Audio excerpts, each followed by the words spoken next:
Oh, wait, hold on.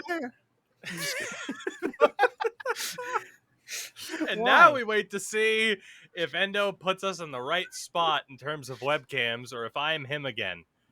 That's for I'm the. just gonna start the episode Yeah. with everyone randomly just tripping out different areas.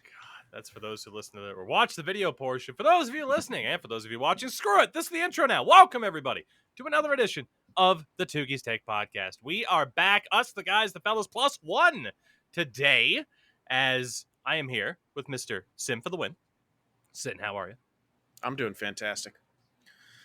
How's a week, almost a week on? How is Yeah. life readjusting to California going? Oh, it sucks. It's hot as hell here, and I started to smell smoke yesterday, and I was like, "Oh, great, here we go. Whole state's gonna be on fire again." And the good news is my lease is up in November. I can go month to month from there, and I'm very, very seriously considering moving to Finland. So we'll see if I am able to do that next May or June. And if I decide to do that, I'm gonna visit again in the winter to see how much I like it. See if I can handle the big it. test. Yeah, You'll love it in summer when the sun rises at 5 in the morning and sets at 10 p.m. But in the winter, when it rises at 5 in the morning and sets by lunch, will you love it at that point? No, it's more like 10 p.m. to 3 p.m. Like it's or 10 a.m. 10 a.m. to 3 p.m. Yeah, it's pretty rough, but that's what I got. That's the ultimate test. But I mean, living in a city for near the same rent I pay right now, in a good city too, like a city that works, it's amazing. Yeah, I mean, you won't even necessarily need a car. So yeah, you save money right then and there. Yeah, I'd be saving like $400 a month. And probably 500, more than that because of gas prices. This podcast brought to you by the Finnish Tourism. Yeah. The Finnish Tourism Board. And the HSL app. We are also here with Mr. Endo Mills, the pride of Toronto. Endo, how are you? I'm doing all right. I brought popcorn as tradition when there's big news and there's a lot of stuff to talk about. So, yeah, I'm glad to be here. Yeah, that's it. Yeah. And also joining us here today, it's been a long time coming. We have been trying to get this man on the show for almost a month, but then Roger's internet dies and this happens and time shortages, but he's here now. You will know him on Twitch through the name Big Nate. I know him as Nate the Great. Nate is here with us today as a reward for being the top donor in my most recent charity stream on Twitch. You were a monster, a machine back in December for that first charity stream. Good Lord. If there's anybody who deserves to be on this podcast, sir, it is you. Welcome aboard. Happy to have you. Thank you for having me here. It's been an adventure just to get me here, but I'm here and let's have some fun with talking about the abs and how they miss on right, and then it's going to be fun. Yeah, and I mean, Sin will take shots at French Canadians, and that'll make things awkward. And then Endo's a Leafs fan, and I'm a Bruins fan, so it's all just already extremely. Yeah, the odds are not in his favor right now. Yeah, but Finland, where it is? In Africa? I don't know where's Finland is. I will take shots at Finns. It's fine. I mean, if you take shots at Finns, though, that might offend Sin. Yeah. I mean, you take shots at me, I'll take shots at him. That's the way of the podcast. It very much is. What's also the way of the podcast is mentioning that this podcast is brought to you by our lovely friends at Manscaped. You can use code Tougie at checkout for 20% off your order and free worldwide shipping. Because, well, they have circular deodorant. What more do you need to know? What else can they do for you? A lot. But the most important thing is circular deodorant. I don't know where I put my circular deodorant. I'm mad. I'm so mad I can't find that. You probably order more, and you can use the code Tougie when you do. I will. Probably screwed it out and it plopped out again. That was hilarious when that happened too. I'm gonna find it for next week's podcast.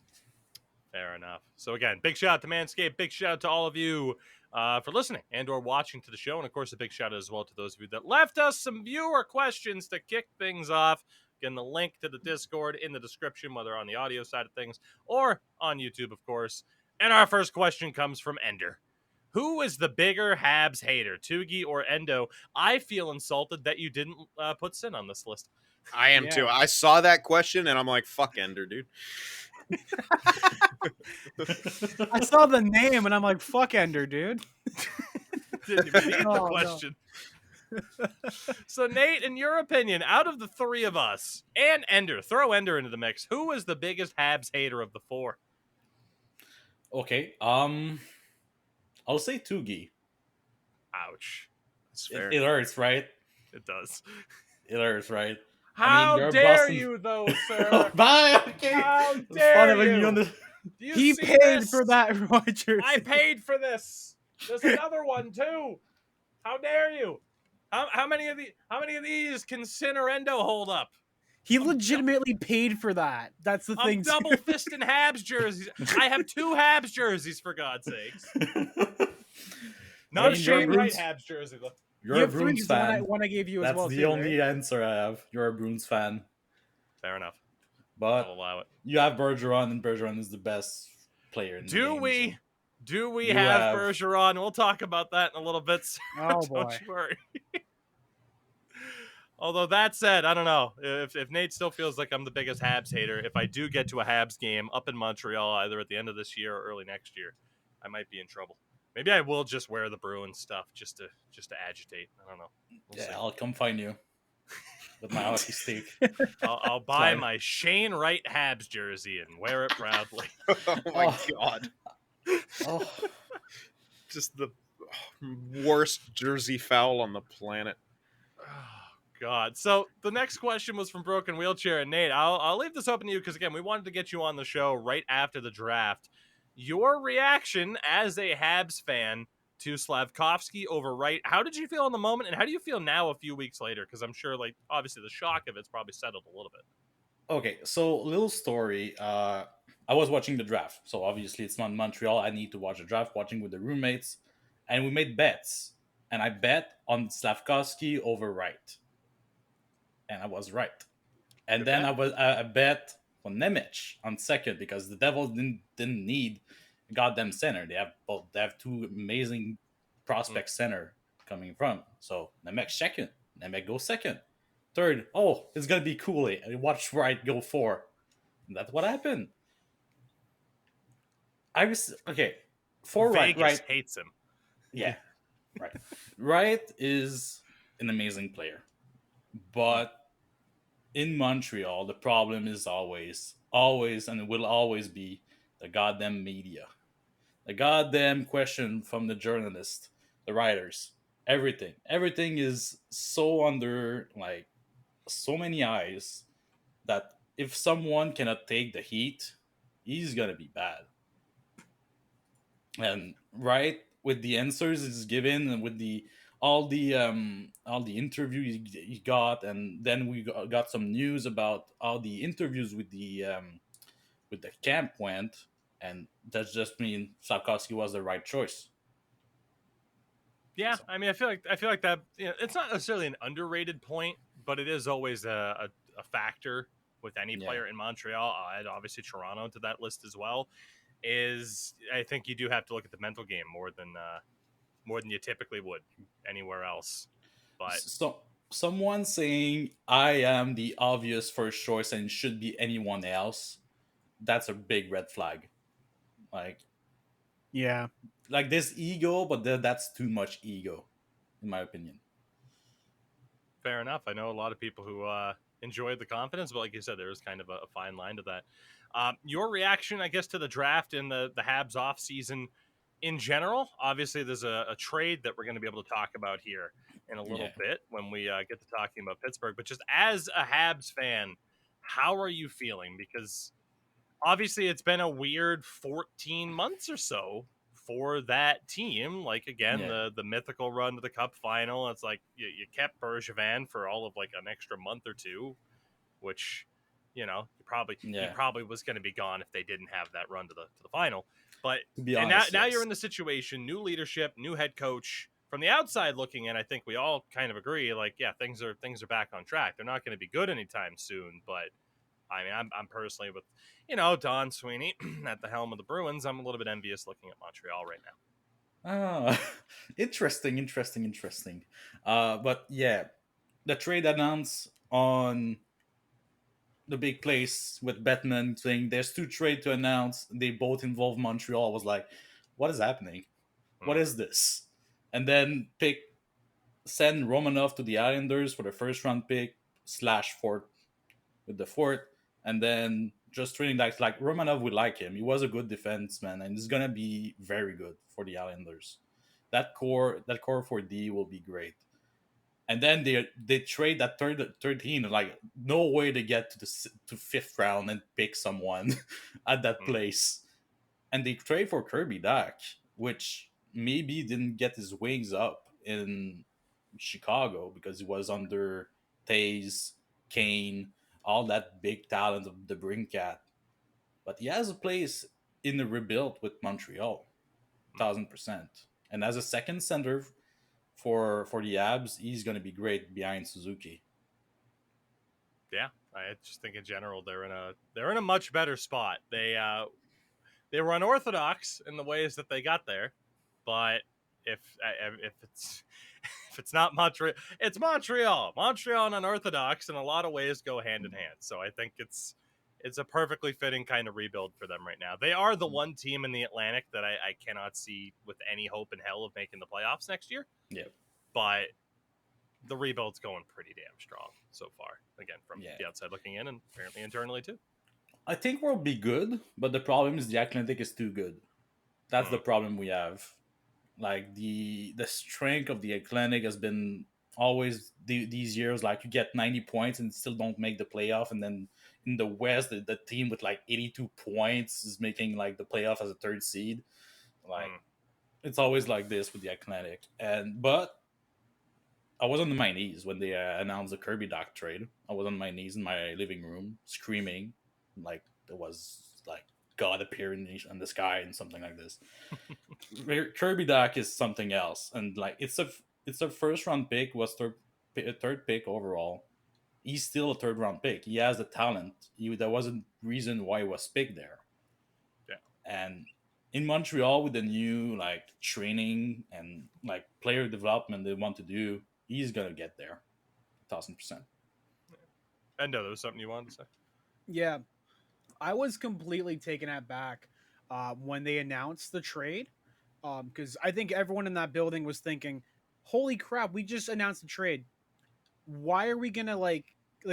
I thought they're gonna go up and big, like grab a first, like the top, and pick up Slavkovsky and Wright and pull some crazy ass stunt, where it's like, you know what, we'll grab both. Why not? And I was just blown away that it just kept going. I'm glad to see Montreal developing now, taking a bit step back to figure out everything, and it's going to be really, really weird to see the Atlantic being super competitive, and now there's like one team that's going to like not maybe make it as far. Yeah. Our final question comes from Hawks. I think we've had similar questions like this before, but I felt like we could incorporate this into something. What logos and/or uniforms do you want to see make a return to the NHL? And what I mean by that is JFresh, funny enough, at JFresh Hockey, recently conducted a poll on Twitter. He just posted the results today. And people voted on their favorite and least favorite current logo, but also the vintage logos as well. I don't know if you guys saw this. To the surprise of nobody, the most favorited old logo that is no longer used is the old Anaheim Mighty Ducks logo. I feel like everyone's gonna like that's literally the Ducks finished 32nd, dead last in the current logo rankings, but their vintage logo is the most liked. That is the most obvious shout ever for like what team desperately needs to switch. Like, who isn't going to answer that? Like, there are other logos for sure and other jerseys I think that we can mention, especially for each of our favorite teams. But at the same time, in a general sense, I don't mind the Ducks look, but everyone else on Earth seems to hate it. So I can kind of just agree, like, yeah, no, it's going to change sooner rather than later. It's not bad, but it's just it's a step down from what like was how do you go from like really, really good to that? Like, it's such a weird rebranding. And yeah, it's completely weird. It's because you go from like Sin said, one thing is, it's great that we saw the comeback to the reverse retro, and it makes you really look at what could offer and what they have in their repertoire, but yet they go out with this little web foot kind of design. I think they should definitely go back and relook at their older stuff. And you can merge the two. They had that mock-up one where it was like the old logo with the new modern style, and it looked fine. Yeah, I own that jersey because of course I do. It wasn't even a mock-up. It's one of their alternates. Is it on my wall? The orange? Yeah, it's the Getzlaff Yeah, one. it's I have a Getzlaff up on my wall. Yeah. It's that logo and it's awesome. So there's nothing wrong with it, and it shows that like people like that because it clearly has sold well. Because Tougie has one of them, he might get two eventually at one point. One knowing of him. 5 in existence that have been purchased. Exactly. So like it makes you really think. Another one too, I saw that list as well. Controversial, but the Blackhawks logo was like kind of like in the middle of the pack where it's like, oh, we kind of like it, but we don't. Kind of thing. 23rd, yeah. Yeah, because of like the connotations towards Chief Blackhawk, and then like the Blackhawk like brigade, like the whole history reason why it's the Blackhawks. I still think it's time for a rechange with that. You know, you're retooling your entire organization. You've done with a lot of bullshit lately with stuff that should have happened in the first place. I think the best way to go from here is to just move on from that. Yeah, Nate, go ahead, man. Yeah, exactly like Endo said. Like with the Blackhawks, they need to do the rebrand. You're changing the full team. Do a full rebrand. You're done. It's done. Turn the page. Turn the full page. Exactly.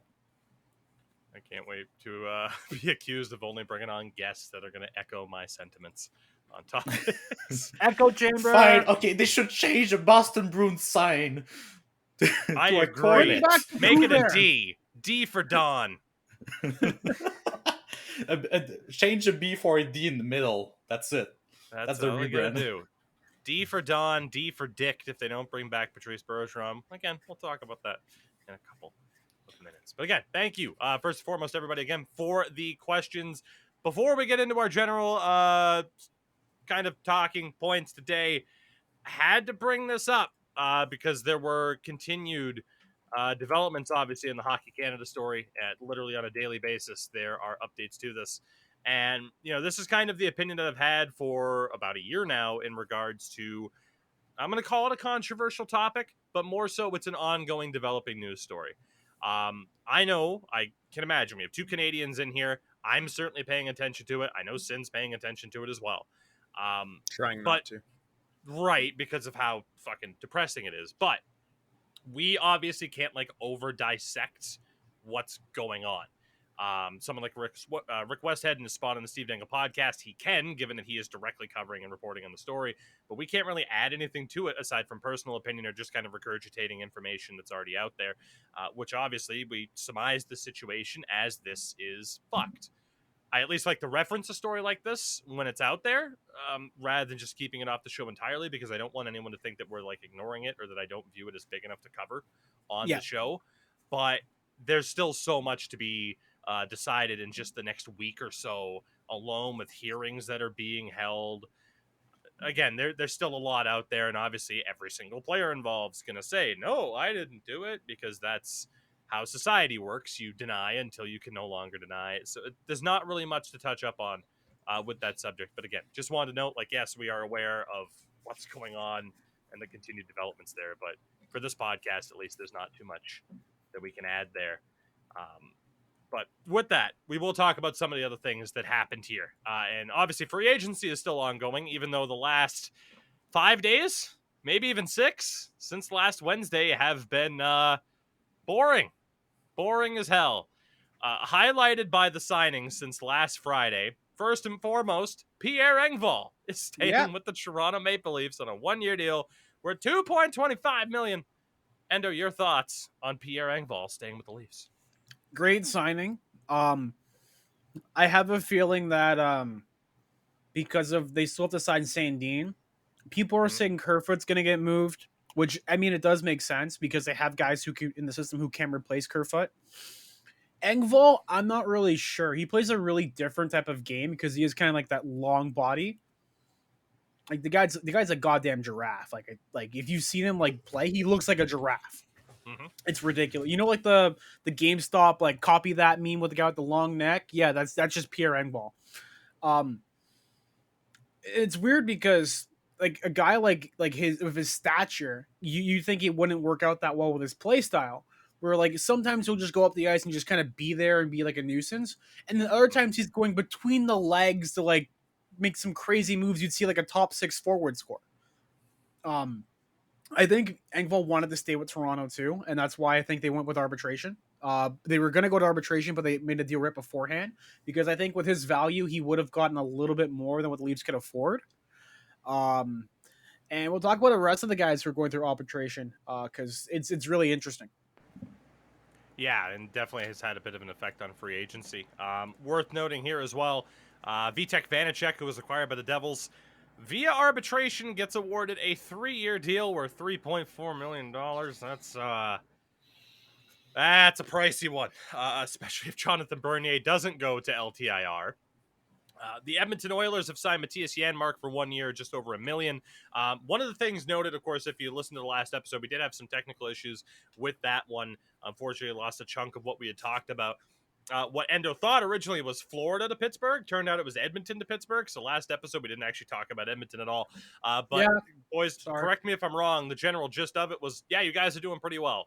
A lot of it is because Ken Holland's own mistakes. Duncan Keith retiring, hey, that kind of solved itself, didn't it? But yeah, for the most part, they've had a much, much better offseason. You get to keep Evander Kane for $5 million because he's not a $5 million player. He should be a $7 or $8 million player, but he only has himself to blame for that. But Edmonton in general have had a really good offseason, I think, by Ken Holland standards. Yeah, they haven't gotten worse. And they that's already better by his standards. Yeah, and I mean with Mike Smith going to LTIR more than likely, and now goaltending is going to be Jack Campbell and Stuart Skinner, like that's already kind of an improvement right then and there. The San Jose Sharks have made 2 signings. Luke Kunin, 2 years at $2.75 million after being acquired from Nashville for John Leonard. Sin, I have Luke Kunin rated as a 76 on my custom rosters right now. That's generous. And the other signing via arbitration, Kaapo Kähkönen becomes the 3rd Sharks goaltender to be making more than $2 million. He gets a 2-year deal worth $2.75 million.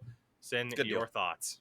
That's a good deal for Kaapo Kähkönen. It was a smaller sample size, but he had like a 919 for San Jose in the games that he played for him, and he got yanked twice. So just FYI, he still maintained a 9. All right, maybe it's a 916 and not a 919. Either way, it's above a 915, which is a fucking godsend for San Jose Sharks in the net. The Luke Kunin deal is awful, and it makes the Pierre Engvall deal look great. Yeah, thank you. I don't know how the fuck you sign him for this amount. Just to see, like, but that's not even via arbitration. Was he going to get more in arbitration because he has a ton of games played or something? Like, I don't understand it. Sounds like it, yeah. That's bullshit. It's a terrible deal. You freed up this cap space. You still don't have Ferraro signed, but you signed Luke Kunin at 2.75. That's a joke. Yeah, that was my kind of initial reaction. It's like you freed up this cap space, and then so much of it just kind of goes to the wayside. The Sharks right now, by the way, have $1.3 million in cap space. I don't know if anyone's going immediately to IR, but they have Ferraro, Shamilevsky, Gadjevich, Gregor, and Lawrence to sign. Nate, what about the Sharks here? For the Sharks, to be honest, with Luke Kunin was playing what? Middle 6? Second, third liner for Nashville. Bottom 6. Bottom 6 even. I'm gonna see how many minutes even. Played. But with not Nashville, with San Jose right now, he's basically on the second / third line, making 2.75. So less shelter minute, maybe break out this year, maybe a good contract for the next 2 years, and then you flip him off. So Cap Friendly right now, and granted, this is just their best guesswork. Cap Friendly has San Jose's depth chart as this: Meyer, Hurdle, Barabanov. Sin, does that sound about right to you? Yep. Second line: LeBanc, Couture, Kunin. No. Because his competition at right wing is at least natural right wings. LeBanc, if he switches sides. Noah Gregor and Steven Lawrence. Maybe Jonah Gadjevich. They got a real shortage of natural righties. On the left side? Why is LeBanc on the left side? because they have a shortage of left wings too. No, they don't.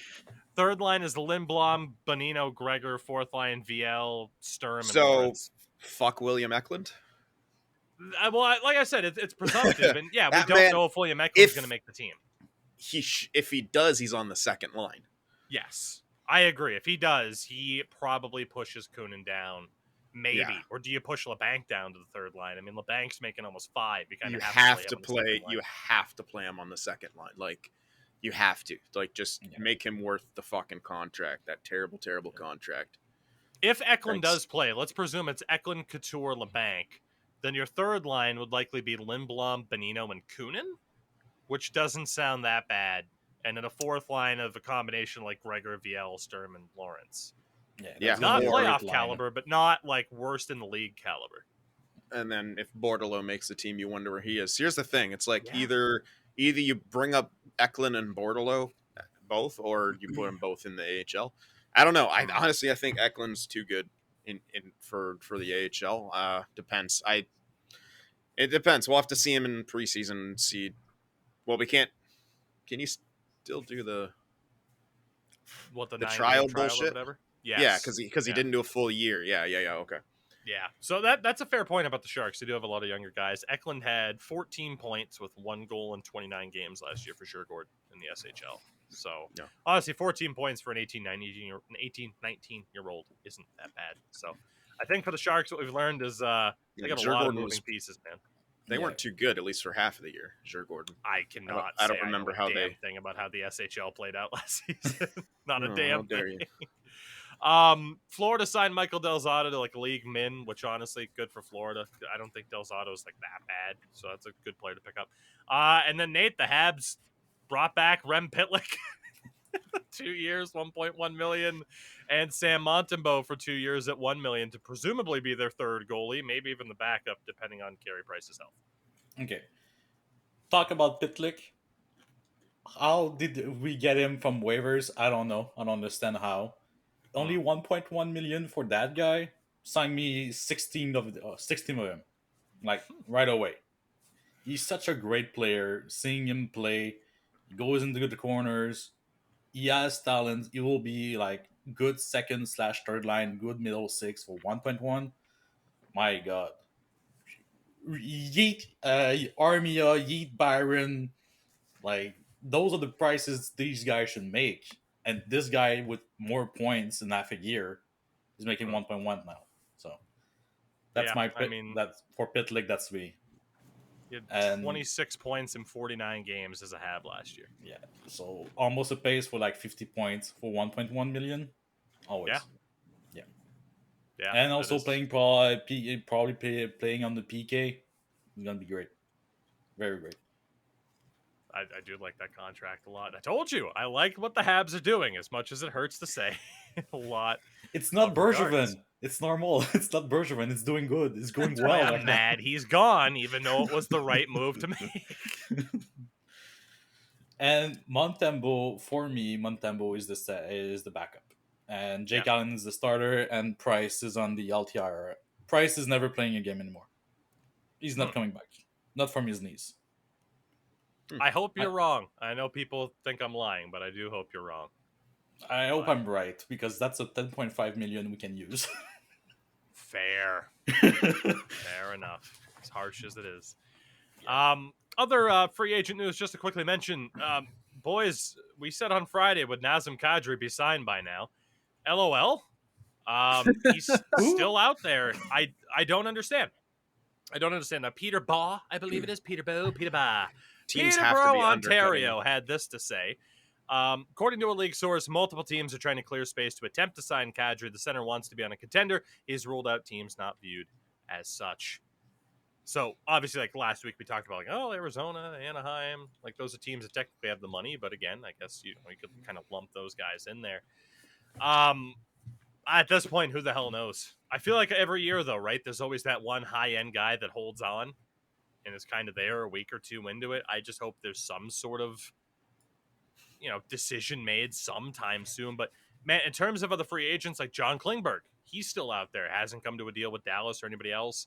You have that secondary market, which I feel like is really being held up, especially for forwards. Kessel, Niederreiter, Evan Rodriguez, Sonny Milano, Danton Heinen, Johan Larson, all of these guys, super useful, like middle six players that haven't been signed. And then there's the Boston Bruins, who have not signed Patrice Bergeron. They have not brought back David Krejci. Pavel Zacha's going to arbitration. And David Pastrnak is still a pending UFA after this upcoming season. And this will not be the only time that I mention David Pastrnak on this show. Hint, hint, wink, wink, Calgary. But the Bruins center depth right now, by the way, without Bergeron or Krejci, is listed as Coyle, Zacha, Nosek, and Oscar Steen. Nice. That's a good light. When the San Jose Sharks have better center depth. Sin, tell me you wouldn't take the Sharks center over who I just mentioned for the Bruins. You would. Anybody would. Shit, because it's Hurdle and Couture. That's a legit top 6 center combo. I know. It's fucking awful. Oh, God. All right, there you go. There's your weekly me being upset about the Bruins. Last two things to talk about on this show, because, again, hey, this is why we moved to a weekly format, because, boy, we would have been done already had we been doing 2 weeks still. What's up? The Pittsburgh Penguins did some things. First and foremost, they acquired defenseman Ty Smith and a 2023 third-rounder from the New Jersey Devils in exchange for John Marino. As far as what this means for the Devils, good. Good thumbs up. John Marino, solid, like, second-pair defenseman. Ty Smith, former first-round pick for them, but I got to be honest, they were really kind of rushing him into a situation that he should not have been in. No matter what numbers, analytics you look at, that is my statement's backed up by everything. But for Pittsburgh, you get rid of some cap space, and turned out to utilize it immediately. But you also acquire a guy who, hey, could probably go down to Wilkes-Barre Scranton for a season, build his confidence back up, and then who knows if he's in the mix starting next year or the year after. So for New Jersey, good stuff with John Marino, because that really kind of bolsters the Devils' defense a little bit. Right now, the New Jersey Devils, obviously they signed Andre Palat. They bring in Vitek Vanacek as the backup now. Their defense is Graves, Severson, Siegenthaler, Hamilton, Brendan Smith, John Marino. Honestly, not that bad. I'm starting to look at the Devils, and they are going to complicate our playoff predictions come this fall, because it's going to be a little bit tough for me to leave them out of the playoff mix in the Metro. It's an interesting setup there. The other trade that the Penguins made involves Montreal, obviously. They acquired Jeff Petrie, who I believe I saw the stat set the record for most games played for a Canadian team by an American, with like over 800. Weird Probably. stat. They also acquired Ryan Poehling in exchange for defender Mike Matheson and a 2023 fourth-round pick. So that's Montreal, guaranteed to see Matt Poehling to you, as I was told in 2017. Ryan Poehling, that is. I'll correct you so they can't. What did I say? No, you said Matt Poehling. I don't know where you got Matt from, to be honest. Why the hell? How did I even get Matt? I don't know. Who's that guy? I don't know this guy. I don't know Matt Poehling, but Ryan Poehling, medium, elite, potential, or bust. Yeah. In fairness, they told me like high 6, man, because he came into that first game and got a hat trick. So Habs fans jumped in my Montreal Canadiens franchise mode and said, "Nah, you got to make Poehling really good." I'm like, no. I mean, what? franchise? I'll keep him medium 6. Nate, how would you judge Sin's accent? Oh, that's good. I mean, okay. Poehling, to be honest, Poehling never had a breakthrough with us, because he was always playing sheltered minute under defensive coach also. Michel Therrien, goddamn old dude. The fossil. The fossil. Then you had Ducharme. Then you had Claude Julien, which is a great coach, but he's also a defensive mind. That's why Bergeron what's was that? So You good. mean Claude Julien won't help young offensive prospects develop? I, for one, am calling you a liar. Okay, And fine. this is the part of the show where you just scroll through a list of Young's Bruins prospects that never made it during Claude Julien's time at Boston. There's a lot of them. Continue. Oh But my yeah, god. but you get a Bergeron, Marchand, and Preston like godly like Hmm. godlike because Bergeron was working well with the team. So Yeah. get this, but for us, we need offense. We are a team that would needed offense, and then you get a Dominic Ducharme, which went to the playoff, win everything, almost everything, out of nowhere, and then shit hit the fan. Coming to the next season, we lose Weber, we lose Edmundston, we lose half the team. We're playing with half AHL, half NHL team, and Price is like, "Oh, fine, bye for a month, come back." Was sad. Okay, we understand that, but still, everything went down south in like a couple of seconds, and Paling never had his chance. So I really feel like Paling can get his chance with the Penguins, and we'll probably go do like middle six. Be great. Yeah. Endo, you had something you wanted to say? I was gonna say, I was had a really shitty joke because Dominique Ducharme, it's just Domithique Ducharme. Well, we have an episode title at least. Domithique. You think Ducharme? Well, we have an episode title, so there you go. You never know. That's all my Endo might contribution is. Thank contribute. you. I'll be here all week. There you go. So yeah, for Montreal too. I mean, you pick up Mike Matheson, who he's a bit of an enigma. Like when Panthers fans saw that he was gone, they were overjoyed. But he did have a bit of a bounce back with Pittsburgh, so this is kind of, I think, the time in Montreal where it's like, okay, what actually is Mike Matheson? Like, are you actually good, or are Habs fans going to be overjoyed when your contract's up? I was like, "Who's Mike Matheson? Who did we trade for?" And I remember him playing on the Panthers, and I was like, "He's on the Penguins now." Mm. Oh And yeah, he's the fucking he's the McDavid killer. I forgot about that. Yes, And the Elias Yes, Pettersson injurer. Mm. yeah. He's just a So body. He's just a body bag hunter. Like honestly. So we brought back a Chariot / Weber slashing everyone. Nice. We need that for Montreal. Every team needs someone who's just going to slash everybody else. Everybody gets one. There you go. So all in all, for Montreal, I don't hate it. I mean, it was obvious Jeff Petrie was going to go. You move on from Ryan Paling, where it really wasn't going to work out. Gets him a change of scenery, opens up space for the people. Yeah. But then all in all, for Pittsburgh, again, they walk away with Jeff Petrie, Ryan Paling, Ty Smith, and a third-round pick in exchange for Marino, Matheson, and a fourth. It's pretty good business, in my opinion. And especially, too, like all things considered for them, we talked about it before on the show, they're going for it in the twilight of Crosby, Malkin, and Letang's careers. I respect what Hextall's doing. I mean, again, once the wheels are finally off for Pittsburgh, they're probably going to be bad for a long time. Whoever's in charge at that point, it's your job to make sure the wheels don't fall off as badly as they did once Lemieux and Yager were gone, because that it was bad enough that the team almost moved to Kansas City. I don't think that'll be a danger of happening again, but then again, John Henry and Fenway Sports Group did just buy the team, so maybe we'll get a second Bruins team. And Don Sweeney can be the GM of that one, too, and ruin my life.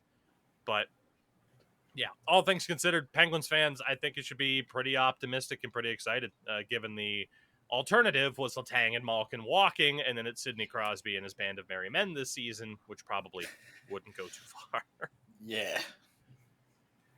And then, boys, I was struggling to decide where to put this in the show, but I felt like, yeah, it's best to leave it for last. The Calgary Flames. Just saying that will bring up plenty of thoughts. I said on Twitter about a week ago when Johnny Gaudreau confirmed he was leaving, which, by the way, the amount of salt from Alberta, you can smell the salt in the air all the way through most of the continental United States. It's just carrying over so well. Just beautiful. The salt from the media, reporters, newscasters, just beautiful. Sid Sixero, we talked about on the show. Endo was very happy to talk about. And as well, just to rub salt in the wounds, Gaudreau wasn't done with just Flames fans. He mentioned on Spit and Chicklets that he was actually talking to the New Jersey Devils And then Columbus called, and that's where he wanted to go. So Devils fans, there you go. Just have a man born in New Jersey just twist the knife about not wanting to go and play for the Devils. It's got to be a little bit rough. But the biggest news is no longer the fact that Johnny Gaudreau has left the Calgary Flames for the Columbus Blue Jackets. Matthew Tkachuk. Past 24 hours or so, the word was out there from a lot of reporters that he wouldn't sign and that a trade was potentially imminent. The Flames did qualify him for contract arbitration to try and bide more time. And then about an hour before we started recording today, it was confirmed. Matthew Tkachuk will not sign long-term with the Calgary Flames, and indeed, a trade is imminent. I am, Sin, I'm struggling to remember a team falling off this hard, this quickly. I know on Twitter people mentioned like the Buffalo Sabres when there was the exodus, I think, after the 2007 season. I think Briere left, Vanek left, stuff like that. This is going to be brutal, depending on the return. It's horrible. They've been floundering essentially for years, like honestly, a decade plus. They've been rebuilding or shit. They had that one series I remember a long time ago when Monahan was still young, and like they went and played the Ducks in like round 1 and got swept or something like that. I don't know. Like that was like their first playoff appearance in a while, and then they sucked after that. They finally get it together with Tkachuk and some of these other guys, but they've just to recap then really quickly just on their playoff history. 2009, 2010, they missed the playoffs after making it 4 years in a row following the 2004 lockout. That was the start of a 5-year dry spell. Second round, missed the playoffs. First round against the Ducks where they got swept. That was in 16-17. Missed the playoffs. First round lost to the Avs in 5. First round lost to the Stars in 6. Did not qualify. And then obviously lost to the Oilers in 5 in this postseason. Yeah. It's like they rebuilt but didn't. Like they retool / rebuilt, and everyone's gone now. Like Monahan's toast. Gaudreau's gone, and now Tkachuk wants out, and who the hell can blame him? It's kind of crazy, but that's just kind of I don't know, man. Like that's just so much crap at once. I feel like they really didn't, like at this point you kind of wonder like how the hell did they mess up this hard on asset management? Yeah, because my goodness, we had talked about it on the show, because Endo joined the show, I forget when, like right around the start of the season. I can't remember if the preseason stuff last year was just Deej and I at that point. But we had the talk around Calgary was, they're going to go for it instead of trading Gaudreau, who's probably going to leave at the end of the season. And then they have as good of a season as they did, and you think, well, maybe that's enough. And then Gaudreau leaves, and it's like, oh no. And what did they do at the deadline? I'm trying to remember. Let me look up their cap-friendly trade history really quickly, because I feel like I can remember, but at the same time, I don't even know when the trade deadline was. Was it in February, March, April? I don't fucking remember. I can't remember. That feels like a lifetime ago. They so added Calgary at the deadline, in the month of March, they picked up Michael McNiven from the from the Habs for future considerations, Calle Yarncroke for a second, third, and 7th round pick. That's of right. course, he left. Yep. They also flipped Michael McNiven to Ottawa. Didn't notice that. They picked up Calle Yarncroke and Ryan Carpenter in exchange for a 2nd, 3rd, 5th, and 7th in total. That's really going in all in hard enough, right? I you let Giordano. Well, you gave Giordano to Seattle. Johnny walks for nothing. You didn't go in hard enough. Like, you were having a great year, but you got to look at what the teams at least Florida went in hardcore, even though they were ass against Tampa. At least they did the big things, right? They got Giroux. They all throughout the season were constant. I mean, they were stacked, man. But I don't think Calgary went hard enough for it. And now they're fucked. Like, you have to rebuild now. There's no other option. You cannot turn this around quickly. You lost Gaudreau in his prime, and you lost Tkachuk, who was your top 5 pick and approaching his prime, and he just legit doesn't want to sign. He's still RFA, so you get something back for him, but it's time to jumpstart that rebuild. You have to get a pretty damn good package back for him right now. Yeah. And I know the memes are going to be funny, like if somehow Vegas gets him and then completely has to destroy their team to do it. But if I'm them, I don't take anything that's not multiple first and prospects, because it's fucking Matthew Tkachuk, who's 24. Yeah, he turns 25 in December. Yeah. Endo. This whole situation is super. I mean, I haven't had anything like this happen during the duration that I've been watching sports. I don't think any of us else have had this ever happen where it's like a team just completely falls apart like this fast. I mean, getting Kyle Youngcroc from them as a Leaf fan, it's like, oh, sweet, perfect. But then you look at what's going on over there, and that organization must be just in a giant shit show, because obviously you lose Gaudreau, you potentially lose Tkachuk, but yet you can get something in return, which is like a bonus. But at the same time, you're losing basically 2 players, like you said, they're who you want to build your franchise around, like 2 to 3 guys, and now they're basically gone, saying see you later, smell you later. I think the sign that something was wrong was when Sam Bennett left and went to Florida. Yeah. Now that you look at it that way, there's you could see something was going wrong, that a guy at his caliber of play didn't want to stay in Calgary. Well, he wasn't that good at the time. That man was like a 4C. He was playing 4th line for Calgary. He was the guy who ran around and concussed people. Fair. Yeah. Now look what he did over in Florida. Like he's doing really. Yeah, sure, but he wasn't good in Calgary, really. Yeah, that's true. Yeah, it's just interesting because you look at this, and obviously, right now, we don't really know the teams that are in play for Matthew Tkachuk, but we do know that Matthew Tkachuk essentially holds the cards on the teams that the Flames can negotiate with. And the value from there and what they get in return is dependent on how much those teams really want him. Because, again, Tkachuk right now is an RFA.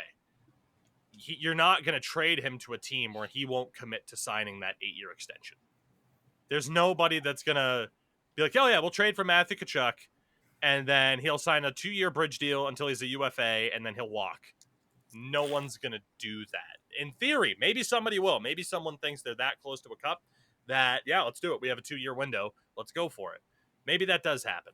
But more than likely, it is down to a team that would be able to get him to sign that 8-year deal. So already you're probably talking about a super limited sample size. And then it's the idea, like I said, of what do they get for a return? A lot of people are making a comparison to Jack Eichel. Not in the sense that there's an injury concern, but in the concern of just what can you get for this guy? And it turns out Sabres got a pretty damn good return as it turned out. So that certainly changed my opinion a little bit on what Calgary might be able to get, despite the fact that everyone knows that Tkachuk's that he wants out. Because in theory, this guy wants to leave. Oh, well, then we're not going to give up that much. We shouldn't have to, type of thing. No. How this looks for Calgary on the other side of it really is dependent on what they do with this trade, because this, I mean, right now, forgotten, by the way, is the fact that Andrew Mangiapane is also an RFA at 26 years old, coming off of a 55.35 goal season. What happens with a guy like that? Their highest paid forwards right now. Any guesses of the 3 to 5 highest paid forwards on the Calgary Flames, gentlemen? Lindholm, Monahan, Coleman, Lucic. Oh yeah, Lucic is still there. Yeah, it's got to be. Forget about him. It's got to be Lucic then. Yeah. So in terms of money, it is Monahan at 6.375 for 1 more year. He might be LTIR'd. Mikhail Backlund, 5.35 for 2 more years. Oh my god, forgot about him. Lucic, wait, was Lindholm not up there? He is, but dude, Lindholm's on a steal. Lucic at 5.25 for 1 more year. Blake Coleman at 4.9 for 5 more years. And then Lindholm, 2 years at $4.85 million, which is just how the hell is he only making that much? Oh my goodness! It's a steal, dude. That's what they signed him to after the Hannafin trade, if I'm not mistaken. Wow. Yeah, he had 82 points in 82 games last year with 42 goals. I was like, whoa. I thought he's at least making around near 6. That's crazy. Yeah, Blake Coleman right now is the guy on the longest contract with the team. You have Rasmus Anderson and Jake Markstrom on 4-year deals each. So they're not locked in to like, oh, here's our star at 7 or 8 million. Like, they're not locked into too many brutal contracts. They should be able to turn this around. I honestly don't even think they have that bad of a prospect pool, particularly at forward. They have guys like Matthias Emilio Pedersen, who played in the NCAA and fucking killed it. That doesn't always translate, though. Jacob Pelletier, Connor Zary. Like, they do have some pieces to work with. They got Dustin Wolf in goal. No Jeremy more high end, Poirier on though. defense. What's the high end? Who's their elite? Depends on your definition of elite. I don't know if I'd put any of those guys in an elite category, though, to your point. Yeah. You know who their elite guy is? Matthew Tkachuk, and they're about to trade him. Yeah, exactly. That's my actual point. Like, he's the last elite player that they have. He and Gaudreau were the elites on that team. Yeah. Markstrom at times until the playoffs. Yeah. So all in all, we just wait to see. And by this time next week, when we have our show, which should be next Tuesday or Thursday, we still got to kind of clarify that. We should know who Matthew Tkachuk's playing for. And it's funny because a lot of people are like, well, will they go after Nazem Kadri now? You think Nazem Kadri is going to want to play in Calgary without Matthew Tkachuk and Johnny Gaudreau? It's not going to happen. Like, unless he truly does just want the payday, which apparently he doesn't, based off of what we mentioned earlier. So, Flames fans, I'm sorry. But like I said, they were going to regret losing to Edmonton, and they're regretting it worse than I think any of us thought they would, because this is bad, man. Like, genuinely, we'll leave it at this. In terms of the standings next season, where do you place them in the Pacific? A reminder, they won the Pacific Division this season. That division also includes Edmonton, 100% finishing above Calgary. And actually, here, speak up if you think Calgary will be better than any of these teams. Edmonton, Los Angeles, Vegas, Vancouver. Just well, of course, Sin thinks it'll be better than Vegas. Yes. I was waiting for that. You almost disappointed me. Vancouver, San Jose. Yes, I think they're going to be better in San Jose. Sorry, Sin. I think so too. Fuck you apologizing for me for it, dude. You know who's coming up in this, you know who's up in this next draft? I hope we tank. Right. Well, I mean, you're already in the Shark Tank, so. Anaheim. Anaheim. Are they? No. Can you 100% say that they're going to be better than Anaheim? No. I mean, it kind of depends on what happens with their other players, like Mangiapane, if he's gone too. Like, if they start tearing it down, they should be the worst team, but who knows? And then Seattle. They might be. Seattle's still pretty shit, dude. We're having to hand out mites for San Jose, Anaheim, and Seattle. Calgary's not making the playoffs next year. Not a hope in hell. Yeah. Like, so yeah, you might as well just see, like, oh shit, what can retain Trade 50%. everyone. Retain 50% on Lucic and get a 6th rounder for him. Like, do whatever. Like, go full NHL franchise mode teardown. I would trade Lindholm because he's on a fantastic deal. Like, you could get good returns. Yeah. Just Go Arizona. Go Arizona on your picks, like, straight up for the next 3 years. Just have a buttload of picks. I do wonder, though, unfortunately for Calgary, I think they're a little bit screwed. For the sole purpose, how likely are teams to want to give up high draft picks for this upcoming draft? I think this is the worst time that a team could possibly end up wanting to go full fire sale mode, because everyone knows this is shaping up to be an amazing draft.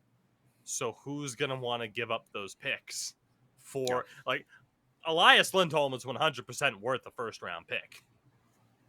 How likely is a team willing to do that right now? Calgary's frankly boned here. If I was Calgary, I'd be trying my heart out to trade with Ottawa. I think they have the highest. Here's why they have the highest. Like it'd be the crazy good story of the Tkachuk brothers being reunited, Yeah. and you make them trade you a fucking first at a time where they're in such a stacked division, they could end up missing the playoffs and having that pick be a lottery pick. I like it. I do like it. That's what I would do. Like, just try. That's what I would do in franchise mode, and I have done, and it's worked. Could you fucking imagine? I'm not sure what the combination would be, but right now Ottawa's lines again are Brady Tkachuk, Josh Norris, Claude Giroux, DeBrincat, Stützle, Batherson, and then you add Matthew Tkachuk to that and drop. See about Batherson. Who do you drop down? Try to get Batherson the fuck out of there because he's involved in the thing. Ooh, boy, what if he was? Yeah. Yeah, he was on that team at least. We don't know for sure if he was involved, right? But I saw the latest list. He was included on it. Yeah, I mean it's that. Yeah, fuck. Who knows? Nate, what's up? Or you make Claude Giroux play second line center. Oh, that's a good idea. And then you make the Tkachuk brothers on the first line with Norris, Giroux on the second line with DeBrincat and Drake Batterson. That's a solid top six. And then for the rest, they have 11.6 million in the cap space. They have the space to get Tkachuk. They do too, don't they? They do. They do too. I want this to happen. This is a Cinderella story right there. Yeah, and it makes sense for both sides. Ottawa at this point have said we're honestly probably done with the rebuild. Like, look at the moves they've made. Mm-hmm. DeBrincat is crazy good. You still have Stützle and Norris down the middle. Like, yeah, Giroux could play middle. He could play wing. And honestly, yeah, they can get Giroux. You should trade your first this year. Yeah. If you want a hope of making the playoffs, you have to. All of this sounds great, but I hate to tell you, there's only one natural conclusion to the Matthew Tkachuk trade. Montreal. For Kotkaniemi. You're close. And Ryan Poehling, medium elite Ryan Poehling. Oh my god! Edit the roster. It's free. There's a team that has an incredibly high-skilled goal-scoring forward. I swear to God, I know where this is going. That is a UFA at the end of this upcoming season. Pastrnak. Yeah. You cannot convince me that Matthew Tkachuk is not going to be traded for David Pastrnak. Don Sweeney has yet to hand David Pastrnak that money. But you know who fits the team, the system, the culture? Not this random fucking Czech who won't check. What kind of bullshit is that? I've got fucking bullshit. There's a Czech, a fucking hip check. No, they're going to bring in Matthew Tkachuk, who will hit anything in front of him. He hip-checked an old lady shopping for fucking flour the other day. I saw it happen with my own eyes. He's a man. That's the type of man Don Sweeney will give 8 years, $10 million to. David Pastrnak, get that shit out of here. I don't want it. I didn't draft him. He was a 2014 draft. 2015, I wouldn't have taken David Pastrnak 25th overall. I would have taken Nikita Sherbak, who went after him. Now that's a player. Fuck, man. Thank you. Oh, God. Anyway, boys, if you had to guess right now, with all sincerity, to end this show, and again, Nate, a huge thank you for you being here as well. This was a really good time, and I'm glad we could finally make this work. And again, thank you so much for the charitable side of things. And of course, as always, we'll mention Endo Mills, twitch.tv/Endo Mills. Editing videos for me. Gretzky06 coming soon, finally, as he and I kind of get our shit back on track here, finally. And Sin, at Sin for the Win Productions on YouTube. Sin, what do you got going on right now on YouTube, by the way? Going to be launching a new series on Friday with the Washington Capitals. Trade over. Gonna take that retirement home to one more cup, hopefully. Here you go. To end the show, 5. We'll go one by one. We'll start off with Endo. By this time next week, when we do our show, who will Matthew Tkachuk play for? Your sincere guess on where you think he'll be traded.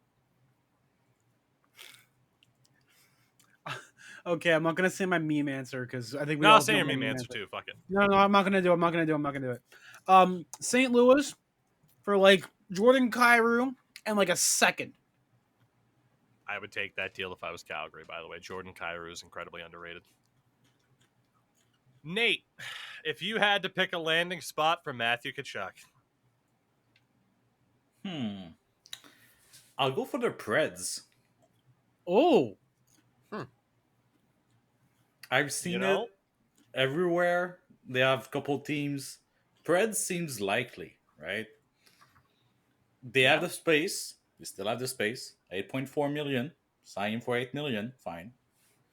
They have the spots for him on the second line. You bump Eli Tolvan and back a spot, but you're still fine. And then you're ready for the next cup next year. Unless you get hurt, and yes, and then everything goes to bed. But yeah. Nashville is a really good shout. Again, last episode I was calling for them to go after Patrick Laine, but Matthew Tkachuk would be a good shout.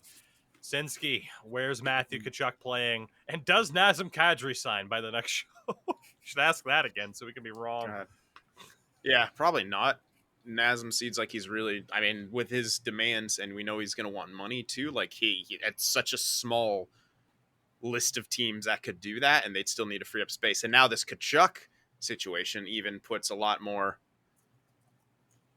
Like there's a lot, yeah, it's just like a lot more teams are interested in that now. Honestly, Tkachuk is gonna probably somehow end up in Vegas. And they're gonna trade the stupid shit. I want him to go to Ottawa, but he did mention Vegas being one of the places he'd sign for long term. So Vegas will sign him for long term and then trade him for peanuts in 3 years. Exactly. Yep. We want that in franchise, Tougie. It's gonna happen, I promise. And my honest, most sincere answer is the Boston Bruins. I'm not trolling. I genuinely think with all of my heart, David Pastrnak is going to be a Calgary Flame by this They're gonna time have to have next week. deals in place though. You can't, especially for Calgary's sake. He's a UFA. And this is much less about Matthew Tkachuk and more so about my complete detest for Don Sweeney at this point. Oh. Oh, that man's goal in life is to make me miserable, and you are succeeding. Fucking do something, Don! Thank you all for listening and or watching. Nate, you'll get the final word. Kind of. What's up? I'm guessing Pasternak for Tkachuk and Lucic. Ladies and gentlemen, thank you very much for listening to the show. Manscaped.com, code Tougie. We'll see you next week. Except for Nate. He's going to be found dead somewhere. Goodbye, everyone. Wait, what? Wait.